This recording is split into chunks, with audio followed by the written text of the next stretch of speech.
Assalamualaikum warahmatullahi wabarakatuh. Selamat pagi teman-teman. Kembali lagi dengan aku, Namira Salma, di hari ke-6 program 30 Day Challenge Pisah-Pisah Sampah. Gimana nih tanggapan kalian tentang kuis di hari kelima? Mudah ya? Nah, kemarin kan kita udah bahas tentang apa itu sampah dan apa saja jenis sampah.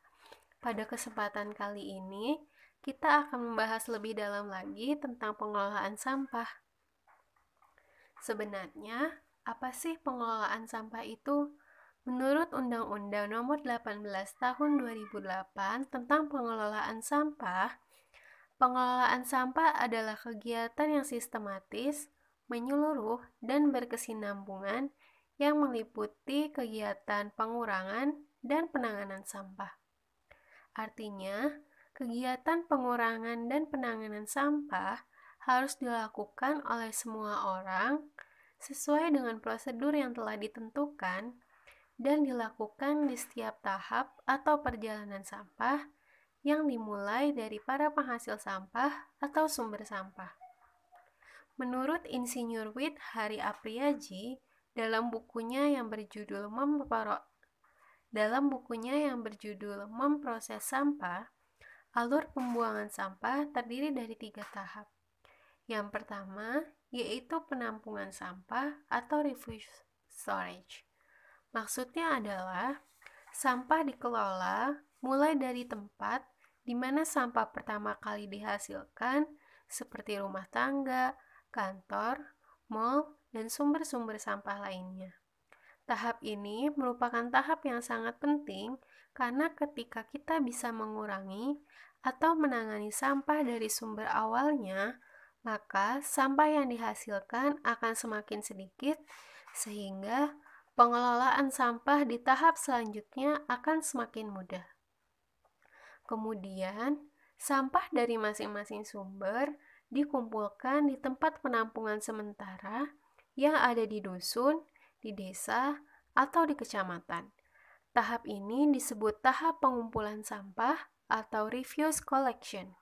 Pada tahap ini, pengelolaan sampah berada pada skala komunal atau kawasan dengan melibatkan peran aktif pemerintah dan masyarakat melalui pemberdayaan masyarakat.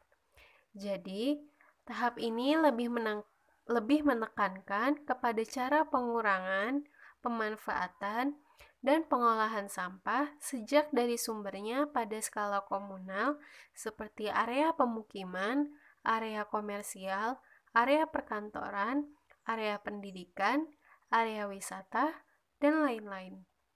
Setelah sampah dikumpulkan dan dikelola di TPS, sampah dikirim ke tempat pembuangan akhir atau TPA.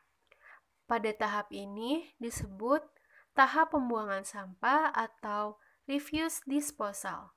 TPA adalah tempat untuk memproses dan mengembalikan sampah ke media lingkungan secara aman bagi manusia dan lingkungan. Setelah pengelolaan sampah pada tahap-tahap sebelumnya dilakukan dengan sistematis, menyeluruh, dan berkesinambungan, maka pada tahap ini jumlah sampah yang diterima akan semakin sedikit. Dengan begitu, pengelolaan sampah akan semakin mudah dan murah, sehingga sampah yang menjadi masalah nasional lambat laun akan teratasi. Tahap-tahap tersebut juga diatur dalam Pasal 22 Undang-Undang Nomor 18 Tahun 2008 tentang penanganan sampah.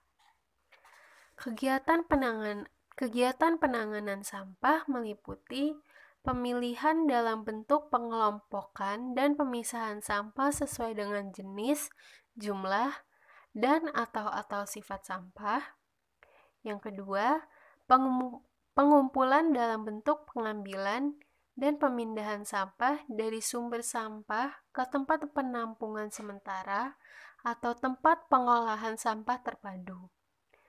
Yang ketiga, pengangkutan dalam bentuk membawa sampah dari sumber dan atau dari tempat penampungan sampah sementara atau dari tempat pengolahan sampah terpadu menuju ke tempat pemrosesan akhir. Keempat, pengolahan dalam bentuk mengubah karakteristik, komposisi, dan jumlah sampah. Dan yang terakhir, pemrosesan akhir sampah dalam bentuk pengembalian sampah dan atau residu hasil pengolahan sebelumnya ke media lingkungan secara aman.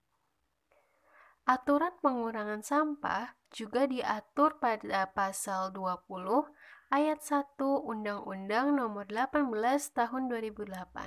Kegiatan pengurangan sampah meliputi pembatasan timbulan sampah, pendauran ulang sampah, dan pemanfaatan kembali sampah.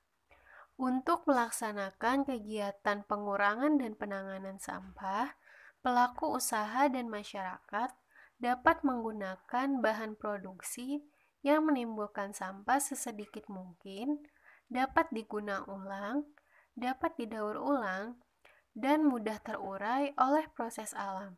Sedangkan pemerintah dan pemerintah daerah wajib untuk menetapkan target pengurangan sampah secara bertahap dalam jangka waktu tertentu, memfasilitasi penerapan teknologi yang ramah lingkungan, memfasilitasi penerapan label produk yang ramah lingkungan, memfasilitasi kegiatan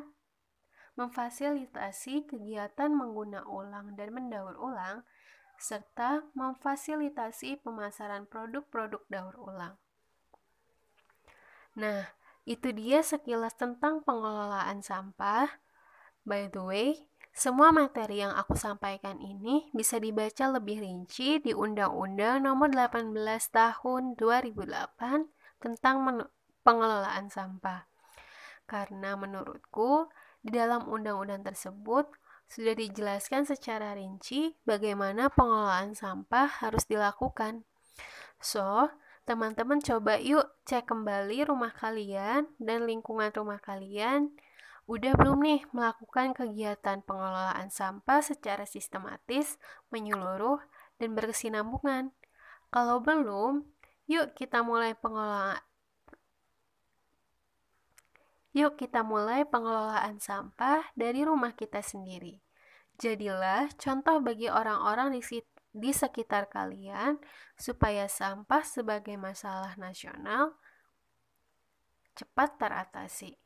See you in the next video. Wassalamualaikum warahmatullahi wabarakatuh.